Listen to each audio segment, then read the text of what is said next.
శిలువ మార్గములో ఉన్నటువంటి వ్యక్తులను గురించి మనము ధ్యానము చేసేటువంటి ఈ రోజులలో ఈరోజు సైనికులను గురించి ధ్యానము చేద్దాం. సైనికుల ప్రవర్తన గుర్తు రాగానే మనకు గుర్తు వచ్చేటువంటిది వాళ్ళ కోతి చేష్టలు. మనిషిలో కోతి స్వభావము, వికృత స్వభావము, క్రూర స్వభావము, రాక్షస స్వభావము ఎలా ఉంటుంది అనేటువంటిది, అది ఎప్పుడు ఎలా బయటపడుతుంది అనేది ఈ సైనికులను గమనిస్తే మనకు అర్థమవుతూ ఉంటుంది. సైనికులు అనగానే వాస్తవానికి చాలా అంకితాభావముతో కూడుకున్నటువంటి వాళ్ళు జ్ఞాపకం రాగానే మనకు గౌరవ భావము కలుగుతూ ఉంటుంది. ఎందుకు అంటే దేశము కోసము అవసరమైతే కుటుంబాలను కూడా వదిలివేసి కుటుంబాలకు దూరముగా జీవిస్తూ చావుతో పోరాడేటువంటి వాళ్ళు వాస్తవానికి సైనికులు. మరి అలాంటి ఉన్నతమైనటువంటి గౌరవము కలిగినటువంటి సైనికులు ఇక్కడ ప్రభువు విషయానికి వచ్చేసరికి కోతి మూకగా తయారు కావడము చాలా వింతైన విడ్డూరమైనటువంటి విషయము. వాళ్ళు తమ వృత్తికి వ్యతిరేకముగా చేస్తూ ఉన్నారు, తమ స్వభావానికి వ్యతిరేకముగా చేస్తూ ఉన్నారు. వాళ్ళు ఏం చేశారు అనేటువంటిది మనము ఒక్కసారి జాగ్రత్తగా అవలోకన చేసుకున్నట్లయితే మొట్టమొదటిది వాళ్ళు ప్రభువుని అవహేళన చేశారు. వాళ్ళ చేతులలోనికి ప్రభువు ఎందుకు అప్పగించబడ్డారు అంటే పిలాతు కొరడాలతో కొట్టించితే ఆయనను చూచినటువంటి ప్రజలు ప్రధానార్చకులు ఇక వదిలివేస్తారేమో అనేటువంటి ఆశతో కొరడా దెబ్బల శిక్షను వేస్తూ ఉన్నాడు. మరి సైనికుల పని ఏమిటి అంటే తమకు ఆజ్ఞాపించబడినటువంటి దానిని, అది మంచి అయినా కావచ్చు చెడైనా కావచ్చు, దానితో వాళ్లకు సంబంధము లేదు, కానీ ఇవ్వబడినటువంటి ఆజ్ఞను వాళ్ళు అనుసరించడము, ఆజ్ఞ ప్రకారము చేయడము. కాబట్టి వీళ్ళకి ఇక్కడ ఇవ్వబడినటువంటి ఆజ్ఞ ఏమిటి? ఆయనను కొరడాలతో కొట్టడము, అంతవరకే. మరి నిజంగా వీళ్ళు కొరడాలతో కొట్టి వదిలివేశారా యేసును అంటే వాస్తవానికి కాదు. మత్తయి సువార్త 27వ అధ్యాయము 27వ వచనము నుంచి మనము 31వ వచనాలు చదువుకున్నప్పుడు వాళ్ళ ప్రవర్తన గురించి మనకు తెలుస్తూ ఉంటుంది. మొట్టమొదటగా వాళ్ళు చేసింది అవహేళన చేస్తూ ఉన్నారు. ప్రభువుకి వాళ్ళకి ఏమైనా సంబంధం ఉందా అంటే సంబంధం లేదు. మరి ఎందుకు వాళ్ళు అవహేళన చేస్తున్నారు అంటే వాళ్ళలో ఉన్నటువంటి కోతి మూక ప్రవర్తన, అంతే, కోతి చేష్టలు. అందుకే వీళ్ళు అవహేళన చేసేటప్పుడు మనం గమనించినట్లయితే వాళ్ళు ఏం చేస్తూ ఉన్నారు? 28వ వచనములో వారు యేసు వస్త్రములను ఒలిచి ఎర్రని అంగీని ధరింపచేశారు. వస్త్రాలు తీసివేశారు. మొదటగా ఎందుకు వస్త్రాలు తీసివేశారు అంటే అవి పవిత్రమైనటువంటి వస్త్రాలు, ప్రభువు స్పర్శ కలిగినటువంటి వస్త్రాలు. ఆ వస్త్రాలు అద్భుతాలు కూడా చేశాయి. కాబట్టి ఆ వస్త్రాలు ప్రభువుని అంటి పెట్టుకొని ఉన్నంత వరకు వాళ్లకు ధైర్యం చాలల.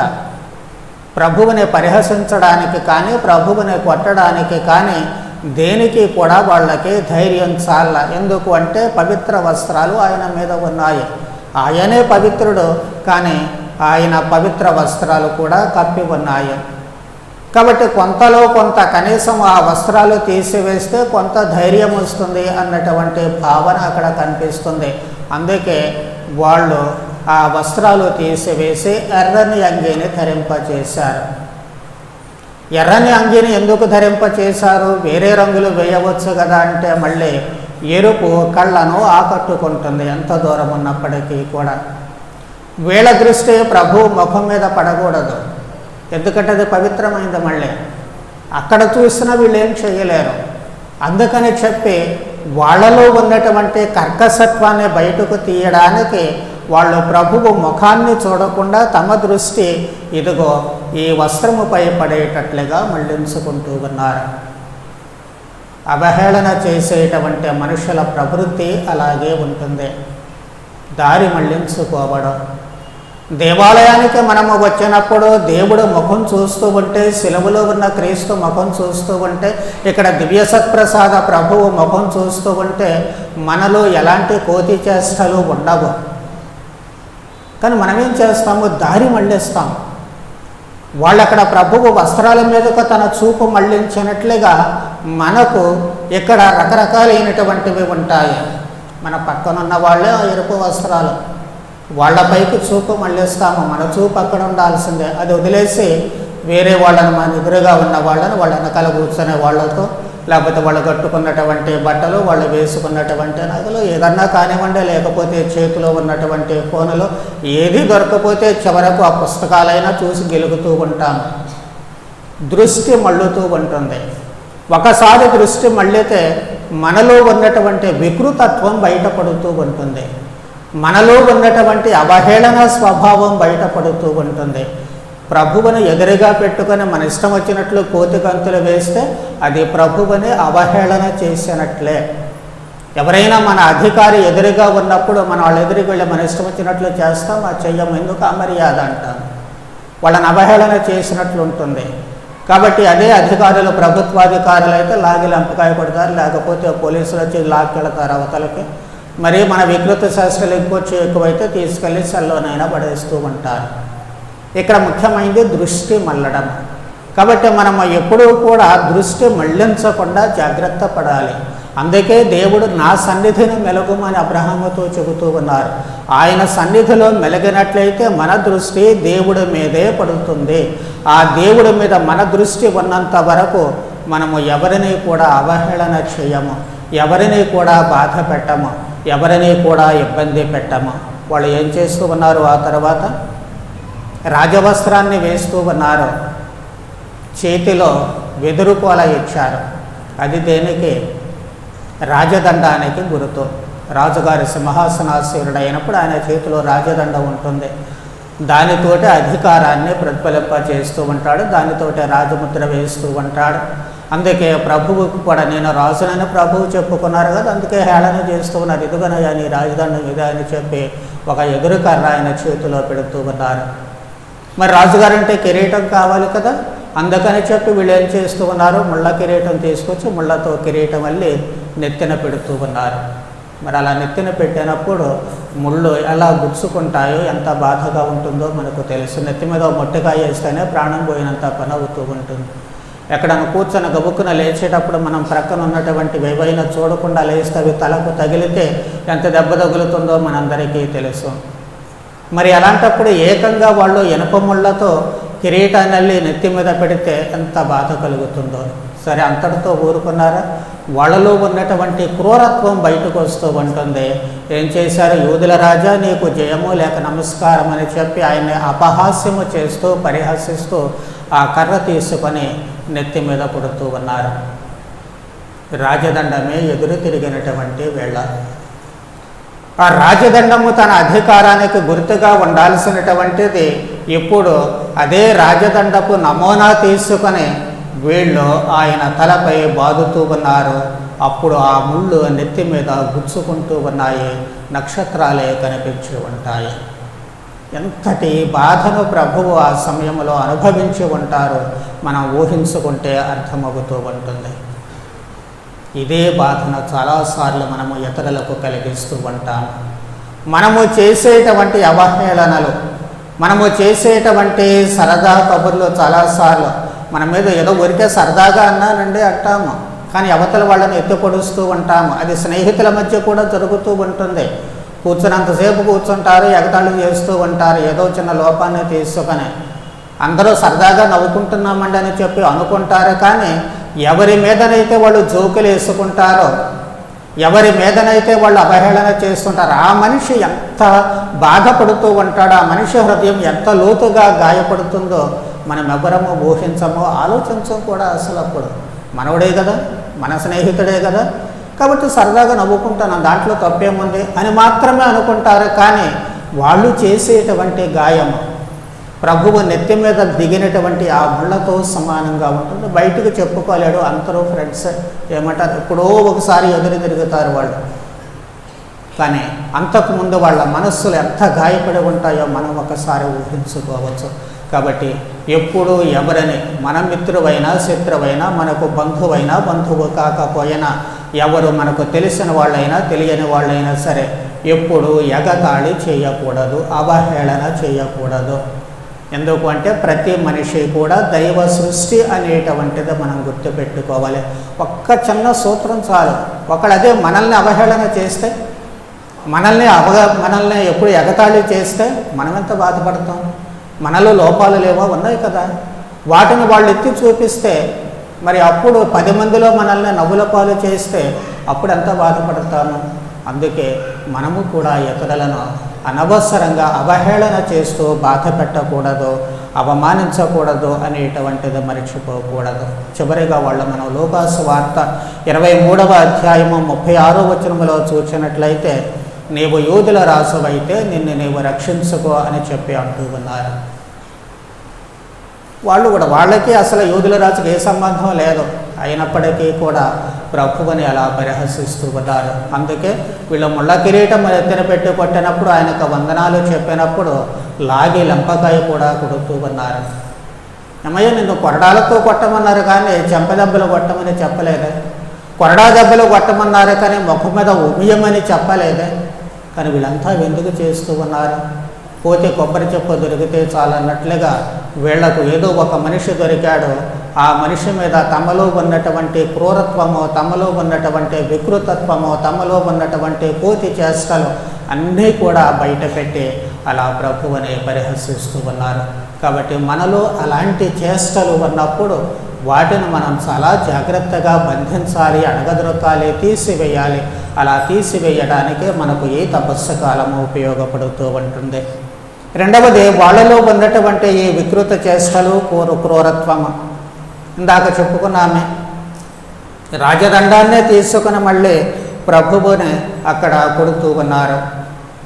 ప్రధానార్చకులతో సంభాషించేటువంటి సమయంలో, నేను బోధించినటువంటి వాటి గురించి నన్నెందుకు అడుగుతున్నావు? నేను బహిరంగంగా బోధించాను కదా, విన్నవాళ్ళనే అడుగుమని చెప్పి ప్రభువు అన్నప్పుడు అక్కడ ఉన్నటువంటి సైనికుడు లాగి లంపకాయ కొడుతూ ఉన్నాడు.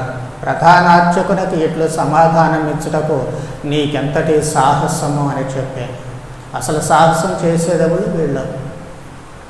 ప్రభువు ఎంతగా అద్భుతాలు చేశారు, ఎంత గొప్పగా ప్రసంగించారు, ఆయన వ్యక్తిత్వం ఏంటి తెలియదా వీళ్ళకి? తెలిసినప్పుడు మరి ఆ మనిషి తమ ఎదురుగా తమ చేతుల్లో బందీగా ఉన్నాడు కాబట్టి మరీ ఇష్టం వచ్చినట్లు పిచ్చి కుక్కలు ప్రవర్తించినట్లు ప్రవర్తించడం ఎంతవరకు సమంజసము? అక్కడైతే మరి ప్రధానార్చకునికి అదేదో అవమానం, దాంట్లో అవమానం ఏమి లేదు, అవమానం జరిగిందని ఫీల్ అయినటువంటి ఆ మనిషి మరి ఒక నిర్దోషిని తీసుకొచ్చి అలా బాధలు పెడుతూ ఉంటే అది మానవత్వానికి అవమానము అనేటువంటి బుద్ధి జ్ఞానం ఆ మనిషికి లేదా? ఇదే చాలాసార్లు మనలో ఉండే మానవత్వాన్ని, మనలో ఉండే క్రూరత్వము చంపేస్తూ ఉంటుంది. అందరిలో మానవత్వం ఉంది, అందరిలో ప్రేమ ఉంది, అందరిలో అభిమానం ఉంది. ఎందుకు అంటే మనం దేవుడి చేత చేయబడినటువంటి వాళ్ళము. కానీ ఈ మానవత్వము, మంచి అనేటువంటిది ఉంది, వివిధ రకాల సమయాలలో వివిధ పరిస్థితుల ద్వారా అణగదొరక్కబడుతూ ఉంటుంది. అప్పుడు మనలో ఉన్నటువంటి ఈ క్రూరత్వానికి పై చేయి అవుతూ ఉంటుంది. అందుకే ఆ విధముగా మనము చేస్తూ ఉంటాము. లేకపోతే వాళ్ళు ముఖం మీద ఉమ్మేయాల్సినటువంటి అవసరం ఏమిటి? అక్కడ మనకు ఒక భావం బయటపడుతూ ఉంటుంది. అంటే వాళ్ళలో ఉన్నటువంటిది బయటకు తీసేస్తూ ఉన్నారు. ప్రభువు ఏం చెబుతూ ఉన్నారు? భారముచే అలసి సొలసిన సమస్త జనులారా నా యొద్దకు రండి, మీకు విశ్రాంతినిస్తాను. వాళ్ళ కడుపులో ఉన్నటువంటిది బయటికి వచ్చేస్తే వాళ్ళు ప్రశాంతంగా ఉంటారు, వాళ్ళ భారం కాస్త తగ్గుతూ ఉంటుంది. మన పాప భారమును ఆయన మోసను ఇజ్యాసు ప్రవక్త చెబుతూ ఉన్నాడు. మన పాప భారం అంతా ఆయన వీపు మీద పెట్టబడుతూ ఉంటుంది. అందుకే వీళ్ళు ఆయన ముఖంపై ఉమ్మి వేస్తూ ఉన్నారంటే తమలో ఉన్నటువంటిది తీసే పాప స్వభావాన్ని ఆయనపై ఊసేస్తూ ఉన్నారు. తమ జీవితాలు ఖాళీ అవుతూ ఉన్నాయి. కనీసం మనం అలా ఖాళీ చేసుకున్నా బాగానే ఉంటుంది. వాళ్ళు అలా ఖాళీ చేసుకుని తమ వికృత చేష్టలను బయటపెట్టి చేశారు కాబట్టి అదే వాళ్ళలో మార్పుకు నాంది పలుకుతూ ఉంటుంది.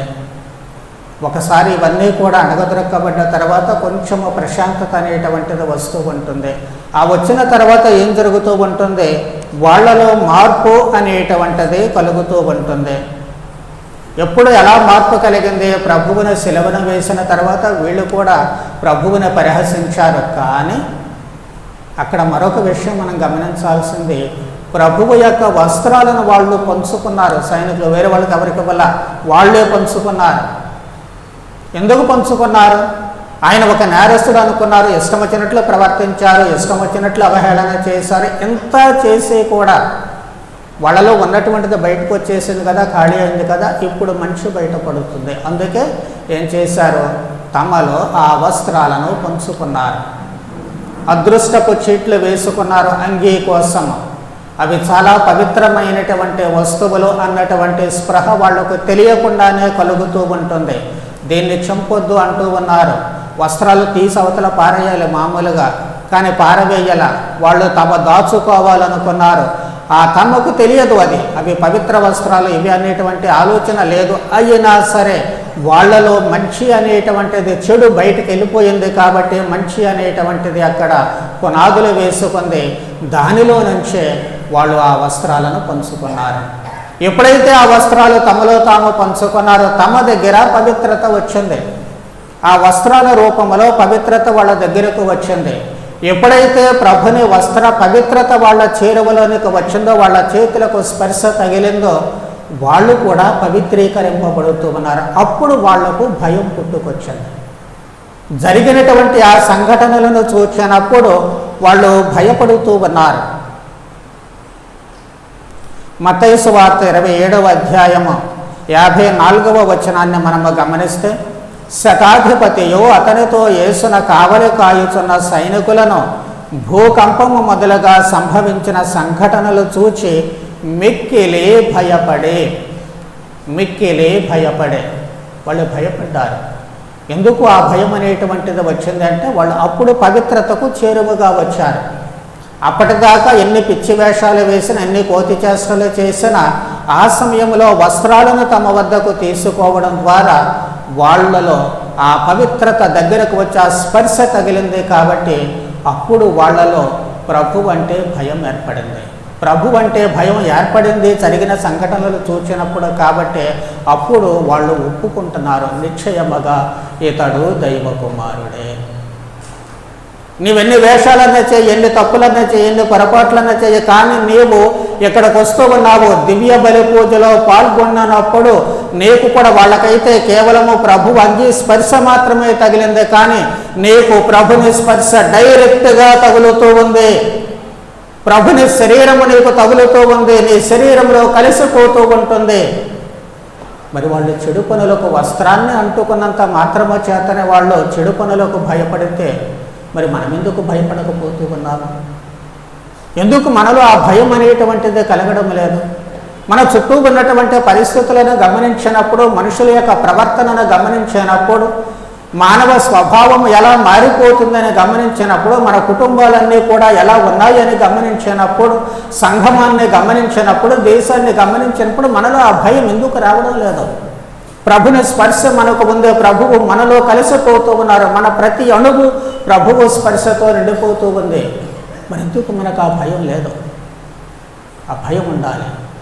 భయం అనేటువంటిది ఉండాలి. ఆ భయము ఎప్పుడైతే ఉంటుందో అప్పుడే నీకు దైవ జ్ఞానము కలుగుతూ ఉంటుంది. ఆ దైవ జ్ఞానము కలిగినప్పుడే ప్రభువు నిజంగా దైవ కుమారుడని నీవు ఒప్పుకుంటావు. నీవు స్వీకరించిన దివ్య సత్ప్రసాదము నిజముగా ఆయన దైవ కుమారుడు అని నీవు ఒప్పుకున్నట్లయితే, నిజంగా నీ మనసులో ప్రభు, నీవు నా ఇంట ప్రవేశించుటకు నేను యోగ్యుడన కాను, అయినను నీ మాట పలికినట్లయితే నా ఆత్మ స్వస్థత పొందుతుందని మనం చెబుతూ ఉన్నాము. నిజంగా స్వస్థత కలిగితే, చెడంతా తొలగిపోతే దైవ జ్ఞానం కలుగుతూ ఉంటుంది.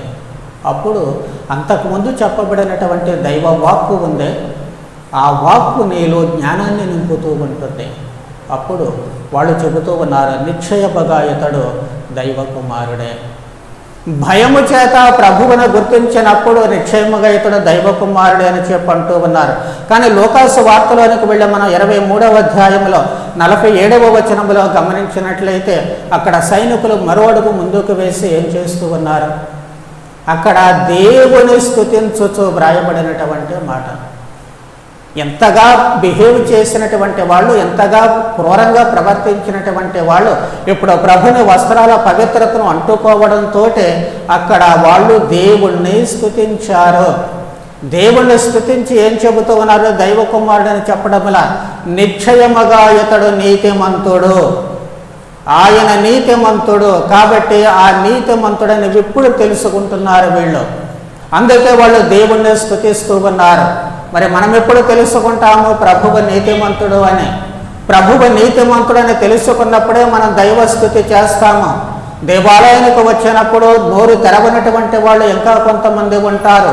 వాళ్లకు రావాలి, ఆ జ్ఞానము రావాలి, దైవస్తుతి చేయాలి, ప్రార్థనలు చెప్పాలి, దివ్య బలి పూజలో జవాబులు చెప్పాలి. సరదాగా మాట్లాడుకోవడం కాదు, సరదాగా అవి ఇవి చూసుకోవడం కాదు, లేక దేవాలయం బయటికి వెళ్ళి ఆడుకోవడం కాదు, కబుర్లు ఆడుకోవడం కాదు. అది కాదు, దేవుణ్ణి స్తుతించాలి. నీ నోరు దేవుడితో మాట్లాడాలి, నీ మాటలు దైవ వైభవాన్ని శ్లాఘించాలి. అప్పుడే నీవు క్రీస్తు నీతిమంతుడని గుర్తిస్తావు. క్రీస్తు నీతిమంతుడని గుర్తిస్తే ఆ నీతిమంతుడు నీ గుండెల్లో నివాసం ఉంటున్నాడు. కాబట్టి ఆ నీతిమంతుడు నీలో ఏకమవుతూ ఉన్నాడు. కాబట్టి నీవు బయటికి వెళ్ళినప్పుడు నీవు కూడా నీతిమంతుడవే, అది గుర్తుపెట్టుకోవాలి. నీవు కూడా నీతిమంతుడవే, నేను నీతిమంతుడను, నేను నీతిమంతురాలని అని గుర్తుపెట్టుకోవాలి. అది గనక గుర్తుపెట్టుకుంటే దైవస్తుతి ఎక్కడ జరుగుతుంది? బయటికి వెళ్ళినప్పుడు జరుగుతుంది.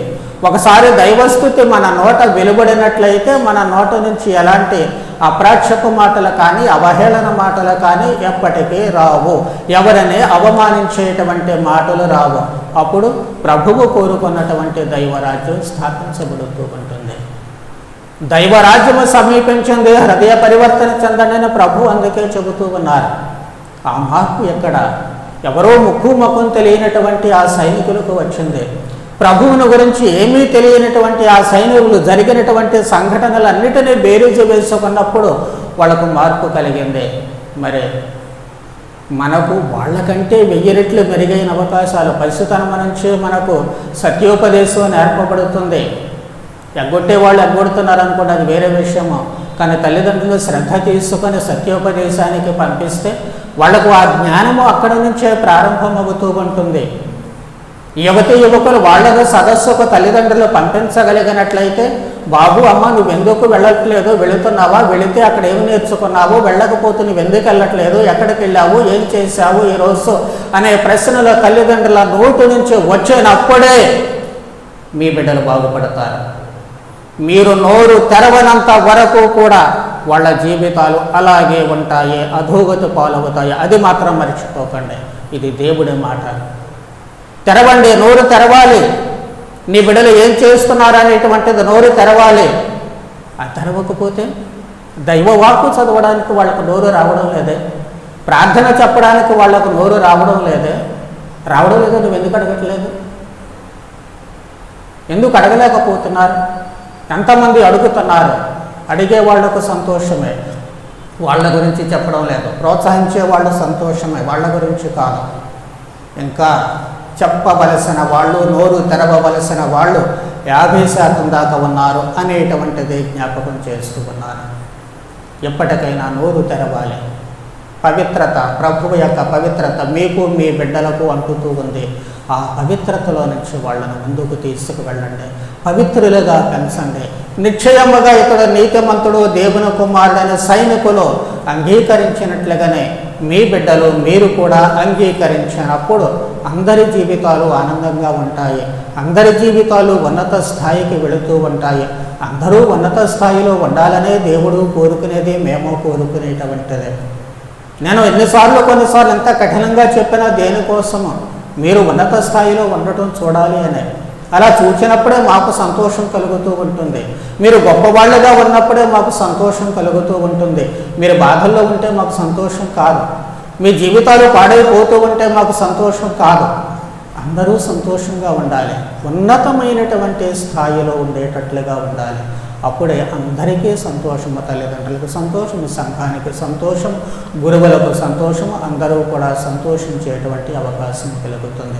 కాబట్టి ఈ రోజున ఈ సైనికుల స్వభావాన్ని ధ్యానం చేసినటువంటి మనము వివిధ స్థాయిలలో ఉన్నటువంటి వాళ్ళందరము కూడా నోరు తెరిచి ఆ దైవస్థుతి చేయాల్సిన అవసరము ఉంది. మన స్వభావాన్ని మార్చుకునే మంచి స్వభావముగా మారాల్సినటువంటి అవసరము ఉంది. అందరినీ గౌరవిస్తూ మన గౌరవాన్ని పెంచుకోవాల్సినటువంటి అవసరము ఉంది. మరి ఇలాంటి మార్పు మనందరిలో కూడా రావాలి అని ఆ శిలువనాథనే ప్రార్థన చేద్దాం. పితా పుత్ర పవిత్రాత్మ నామమున